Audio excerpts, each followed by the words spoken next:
kudumia katika viwango ambavyo hujawahi kuona tena kwenye maisha yako. Haleluya.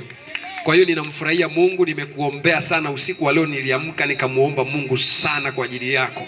Nimekuwa nikimwambia Mungu, ninakuomba wale watu pale Bwana wasije wakaja pale wakarudi na mizigo waliobebeshwa. Huko hapa unaonewa na adui anayeonekana au asiyeonekana kwa macho ya kibinadamu. Leo ndo siku tunaenda kumuondoa kwenye maisha yako kupitia jina la Yesu. Haleluya. Kwa sababu Bwana ameahidi ya kwamba maadui zake wanaowatesa watu wake watavunjwa vichwa vyao kabisa, watavunjwa na kupasuliwa kwenye kitabu cha Zaburi. Maandiko yanasema. So jioni ya leo tutaenda kumwomba Bwana juu yako. Tunatamani watu wote ambao wamemkimbilia Yesu maisha yao yaweze kuwa kwenye mikono salama, unless otherwise ni Mungu ameruhusu upite kwenye changamoto fulani kwa ajili ya utukufu wa jina lake kama Ayubu, au kwa ajili ya jambo lingine la kumtukuza yeye. Amen. Kwa hiyo ninatamani basi nipate mtu, amna mtu ana tenzi hapa. Tenzi hata kwenye simu.